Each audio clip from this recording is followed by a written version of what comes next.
ഇന്നൊരു ബീട്രൂട്ടുമായിട്ടാണ് വന്നിരിക്കുന്നത്.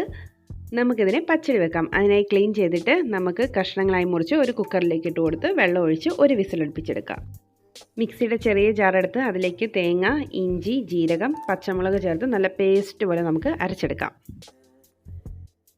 ബീട്രൂട്ടിൻ്റെ ചൂട് മാറിയ ശേഷം അതും കൂടെ നമുക്കൊരു മിക്സിയുടെ ജാറിലിട്ട് അരച്ചെടുക്കാം.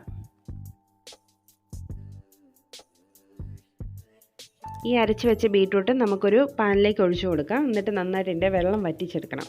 നല്ലപോലെ കുറുക്കി കിട്ടണം.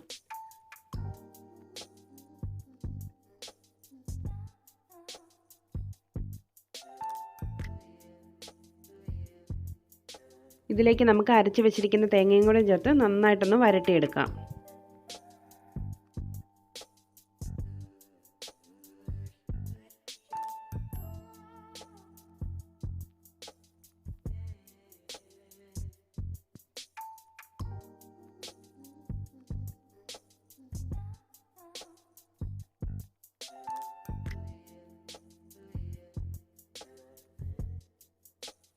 ഇപ്പോൾ ഇത് നല്ലപോലെ വെള്ളമൊക്കെ വറ്റി നന്നായി കുറുകി വന്നിട്ടുണ്ട്. ഈ ഒരു കൺസിസ്റ്റൻസി എത്തുമ്പം നമുക്ക് ഫ്ലെയിം ഓഫ് ചെയ്യാം. ഇതിലേക്ക് ഇനി നമുക്ക് തൈര് ഒഴിച്ചു കൊടുത്ത് ഇതിലൊന്ന് നീട്ടിയെടുക്കാം. ഒരുപാട് തൈര് വേണ്ട, കുറച്ച് തൈര് ഒഴിച്ചിട്ട് ഒന്ന് കുറുകിയിരിക്കുന്ന രീതിയിൽ തന്നെ ആക്കിയെടുക്കാം. എന്നിട്ട് നന്നായി ഒന്ന് ഇളക്കി കൊടുത്തിട്ട് നമുക്ക് ആവശ്യത്തിനുള്ള ഉപ്പും കൂടെ ചേർത്ത് കൊടുക്കാം. ഇത്ര നേരമായിട്ട് നമ്മൾ ഉപ്പ് ചേർത്തിട്ടില്ല, ഇനിയാണ് ഉപ്പ് ചേർത്ത് കൊടുക്കുന്നത്. ഉപ്പും കൂടെ ചേർത്ത് നമുക്കൊന്ന് മിക്സ് ചെയ്തെടുക്കാം.